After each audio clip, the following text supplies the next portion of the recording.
हमारे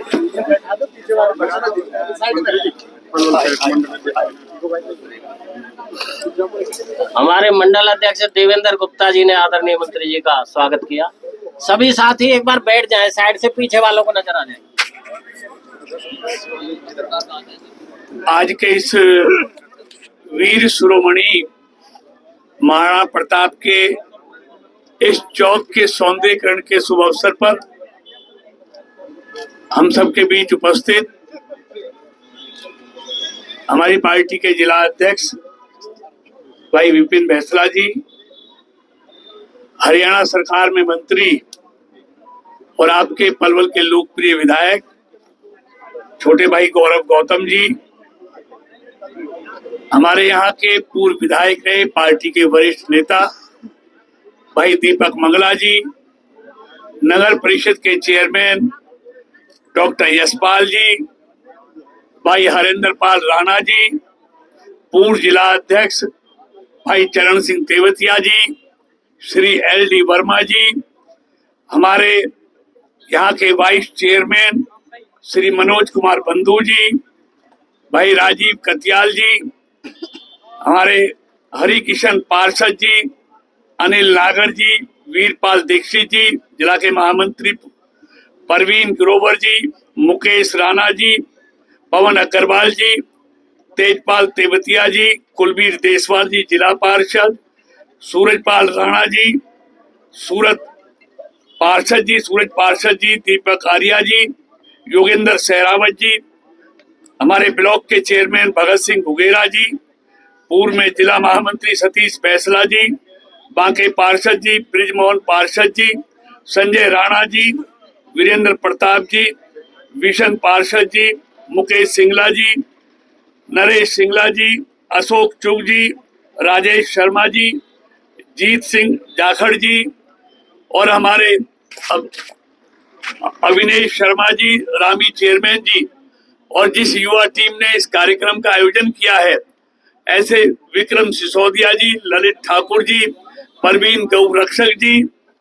और आज के इस कार्यक्रम में आए हुए सभी आदरणीय भाइयों बहनों, पत्रकार और छायाकार मित्रों, सबसे पहले तो मैं आप सबको, आज नवरात्रे शुरू हुए हैं, नया साल भी शुरू होने जा रहा है, तो आप सबको नवरात्रों की भी और हिंदू नववर्ष की भी आप सबको बहुत बहुत बधाई और बहुत शुभकामनाएं। मैं अपने आप को बहुत सौभाग्यशाली समझता हूं जब मुझे ऐसे महापुरुषों के चौक हो, मूर्ति का अनावरण हो, सौंदर्यीकरण हो, कोई भवन हो, कोई प्रतिमा हो, जब उनका अनावरण करने का मौका मिलता है तो मैं अपने आप को बहुत सौभाग्यशाली समझता हूँ। क्योंकि आज इन महापुरुषों को अगर हम याद करते हैं, उनकी प्रेरणा देने के लिए कोई स्थान चिन्हित कर उनकी प्रतिमा लगाते हैं, द्वार बनाते हैं, सौंदर्यीकरण करते हैं, तो ये आने वाली पीढ़ियों को प्रेरणा देने का काम करती है। उन्होंने धर्म और राष्ट्र की रक्षा के लिए हमेशा संघर्ष किया और उनका इतिहास मुझसे पूर्व हरेंद्र पाल जी ने, भाई मुकेश जी ने विस्तार से सारी बात कही, उनको दोहराने की जरूरत नहीं है। तो ऐसे महापुरुषों के नाम पर अगर कोई चीज हम बनाते हैं तो ये मैं समझता हूं ये अपने पूर्वजों के प्रति अच्छी, इससे ज्यादा श्रेष्ठ कोई बात हो नहीं सकती। तो ऐसे कार्यक्रम लगातार चलने चाहिए जिनसे आने वाली पीढ़ियों को प्रेरणा मिले। देखिए, मैं लंबी इतिहास में नहीं जाना चाहता। अगर चंदन का बलिदान नहीं होता तो महाराणा प्रताप पैदा नहीं होते। तो उस बलिदान के कारण महाराणा प्रताप पैदा हुए, जिसने राष्ट्र की रक्षा के लिए अपना सब कुछ न्यौछावर किया। इसलिए उनके लिए कुछ मांग भाई मुकेश जी ने समाज की तरफ से आई है, खादर में द्वार बनाने की, मूर्ति की। तो मैं विश्वास दिलाता हूं ऐसे महापुरुषों के लिए मांगने की जरूरत नहीं होती, वैसे ही करने के लिए मन करता है। तो ये दोनों मांग इनकी मानी जाएंगी और दोनों काम हम निश्चित तौर पर करेंगे। पलवल के विकास की बात भाई गौरव गौतम जी ने की है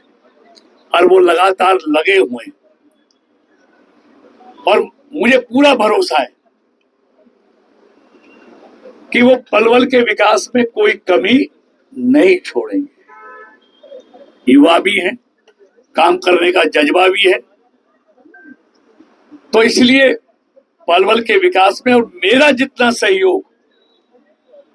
पलवल के विकास के लिए उनको जरूरत होगी, उससे ज्यादा बढ़कर पलवल के विकास के लिए पूरा सहयोग हमारी तरफ से उनको मिलेगा। लेकिन पलवल वालों के लिए सबसे बड़ा काम है मेट्रो पहुंचाना, और वो घोषणा हमने माननीय प्रधानमंत्री जी से और तब के मुख्यमंत्री से, पहले मुख्यमंत्री जी से, उसके बाद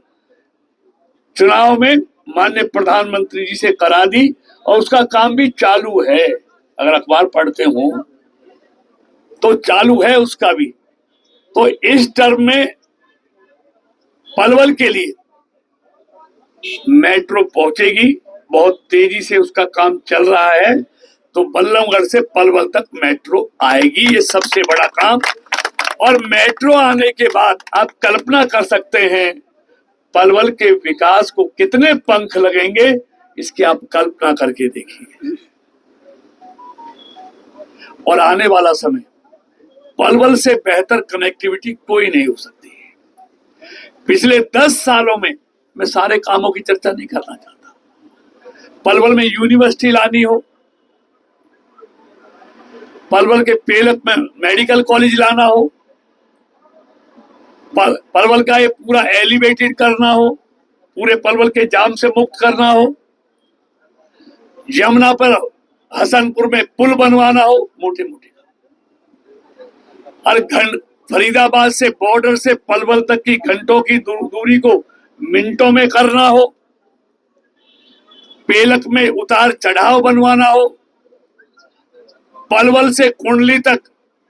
ऑल्टीबल रेंज 6000 करोड़ की ले जानी हो, पलवल में महिलाओं के लिए बड़ौली में कॉलेज खोलना हो, मिडकोला में खोलना हो, और अब इनके रामपुर है, कौन से में, चरण सिंह जी, भैंडोली में हो। मतलब सबकी चर्चा, ये सारे काम पिछले 10 सालों में पलवल का विकास आप सबने होते हुए देखा है। अब ये विकास रुकेगा नहीं और तेज गति के साथ होगा, क्योंकि ट्रिपल इंजन की सरकार है, नगर परिषद भी हमारी है, विधानसभा भी हमारी है, लोकसभा भी आ रही है। हम सब मिलकर इस पलवल के विकास को और तेज गति के साथ आगे बढ़ाएंगे। इसलिए मैं आज इस शुभ अवसर पर मैं आप सबको फिर से बधाई देता हूं, और महाराणा प्रताप जी के लिए जो मांग यहाँ मंच से रखी गई है उन सबको पूरी करने का मैं वादा भी करता हूं। एक बार आप सबको फिर से नववर्ष की और नवरात्रों की बहुत बहुत शुभकामनाएं, बहुत बहुत बधाई।